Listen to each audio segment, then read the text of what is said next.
Long touted as one of the most difficult archetypes to master, control requires insight and stamina to reach its endgame.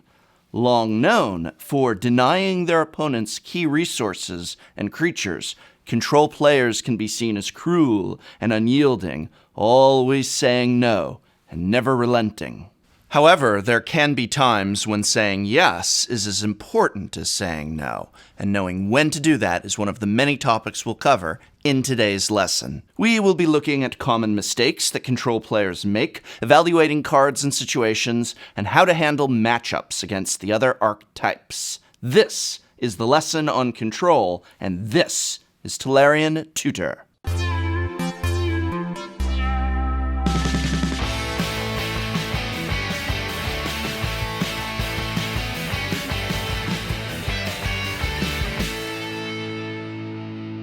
Time benefits the control player, and the best players use that time to disrupt their opponent's threats while making their own unanswerable. Since control is reactive by nature, knowing when and what to react to is key in making sure your strategy isn't sabotaged. Control is not about reacting for the sake of reacting or providing an answer. If you do decide to counter a creature or a spell, it must be done with purpose and with a specific goal in mind, your endgame. Knowing this can help you to determine which cards you'd like to counter and which you'd like to let resolve. The two types of cards you should look to counter are cards that help your opponent reach the long game.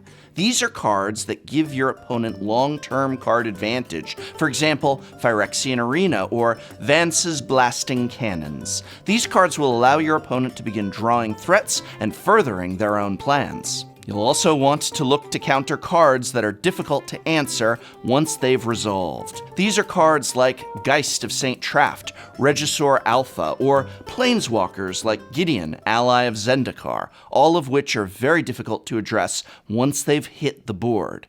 It's important to counter them as soon as they're revealed. Saying yes.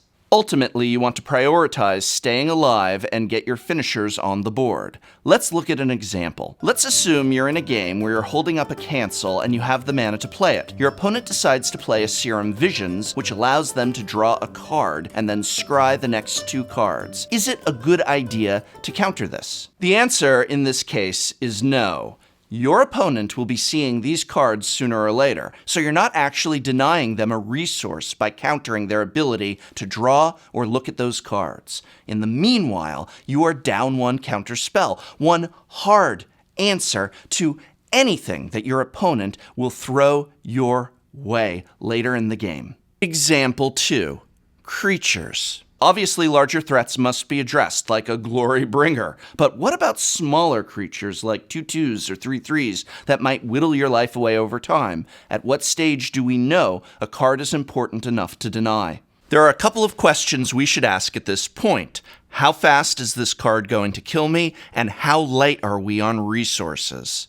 If your deck is light on kill spells or counter spells, then you may as well deny your opponent their creature. The damage that the creature will do reduces your life total, which gives you fewer draw steps and time to find your finishers. Another thing to consider is how important the card is for your opponent's strategy. Is this a creature that is a key part of their deck's win condition? Do they have other cards just like it in their deck? With this in mind, let us take a look at another example. Let us say that your life total is at 12 and your opponent has no cards in hand, relying on top decking at this stage in the game. You've gotten lucky and played a Fumigate, clearing the board of all creatures, and there aren't any non-creature permanents left. In your hand, you have a Disallow, a Glimmer of Genius, and 5 lands. Your opponent plays Thalia, Heretic Cathar, a 3/2 first strike with the ability. Creatures and non-basic lands your opponent control enter the battlefield tapped. Do you allow her to resolve? The answer in this case is yes. Though Thalia does tap down your creatures and non-basic lands, she puts you on a 4 or 5 turn clock. This is actually a great time to scare your opponent by tapping your lands and playing your Glimmer of Genius, scrying 2 and drawing 2 cards. Time for another Tolarian Tutor pop quiz. This example has your opponent playing the standard deck Black-Green Constrictor. It's turn 2, and your opponent has played Winding Constrictor, a 2/3. Again, you have a removal spell in your hand. Question: do you kill the creature? In this case, it's not worth the removal or counterspell to answer Winding Constrictor. However, you'll want to answer or kill everything else that comes after and can benefit from the Winding Constrictor's abilities. By itself, the Constrictor can only inflict 2 points of damage per turn, leaving you with a 10-turn clock. That should be more than enough to put your finishers on the board, or at least find an answer when it counts. Example 3. Using your life total as a resource. One of the most common mistakes that many control players make is not using their life as a resource. You see, for many control players, your life total doesn't matter until you hit 0. Of course, doing this requires a delicate balancing act, as there are certain times during the game when you'll need to be careful not to run out of life and out of time. In this example, you're playing Control in Standard and you have a removal spell in your hand and the mana to play it. Your opponent is playing Burn and you're at 4 life. They cast and attack with a 2/1 haste creature, let us say a Nest Robber. Do you kill it? At this point in the game, yes, it's important to kill that creature right away. When you're up against a burn deck, you must keep in mind all of the direct damage spells it can play. Lightning Strike can deal 3 damage, while others, like Shock, can deal 2. Having that creature deal 2 damage to you places you at 2, which makes you vulnerable to all of those burn spells. If you can kill the creature, you can net yourself an extra turn, and that might just be enough to stabilize and draw an answer. Even if you're at 1 life, the game can turn around if you manage to just hang in there. Of course, that was just one example where the number you needed to be aware of was 3 for 3 burn damage. If you're playing against a deck that has a Glorybringer, that number is 4, so you'll want to stay at 5 life and above. For Hazaret the Fervent, you'll need to stay above 5 or 6 life, since she can come into play and hit you right away under the right conditions. This leads us to our next point, which is to make sure you know what is in your format's meta. The reason why Control tends to dominate later in a format is because by that point, most players have figured out the best answers for threats for most aggressive strategies. By understanding what kind of decks are running around your local FNM or even PPTQ, you'll know what to expect and how to disrupt their win conditions and strategies while implementing your own. Evaluating cards and deck construction. When looking at cards to include in your deck, whether in limited or constructed, there are a couple of things to consider. Does this card keep the game going? Does this card end the game? And if so, at what phase does it end the game? Cards that continue the game. These are cards that keep your opponent from ending the game early, either by killing you or getting out a combo. So counterspells, bounce spells, and removal spells are great ways to keep the game dragging on, pulling the advantage gradually in your direction. You might also want to consider creatures that are great at defending and have a high toughness, like Wall of the Forgotten Pharaohs. Though it may only be a 0/4, it should still be able to block most early creatures in order for you to start drawing your win conditions. Also, its tap to ping ability makes it an all-star in most Control decks. Cards that end the game. Control loves to play late-game finishers, cards that cost quite a bit more and are almost impossible to get rid of. Let's take, for example, the Scarab God in Limited. For 3, a blue and a black, the Scarab God reads, at the beginning of your upkeep, each opponent loses X life and you scry X, where X is the number of zombies you control. For 2, a blue and a black, exile target creature card from a graveyard. Create a token that's a copy of it, except it's a 4/4 black zombie. When the Scarab God dies, return it to its owner's hand at the beginning of the next end step. The Scarab God really encourages you to play it late in the game, when you have enough mana to not only get it on the field, but also to take advantage of its graveyard ability. In Limited, Control decks will generally use more creatures as blockers and defenders to stall the board's state, and by this point, there should be plenty of targets for you to bring back on your side. Also, the fact that it returns to your hand if it ever dies makes it almost impossible to eliminate and a very potent Control finisher. Control versus Aggro. Alright, now that we know how to play Control, let's look at how best to strategize against matchups with the various archetypes. An aggro deck will want to kill you as fast as possible using everything at hand, usually a bunch of spells and/or creatures. What you, the control player, will want to do is use your best judgment to take out key resources and cards that they'll play. Creatures that might inflict more damage and end the game sooner. Creatures with evasion or pseudo-evasion, like Menace. Again, don't counter or remove everything they put out.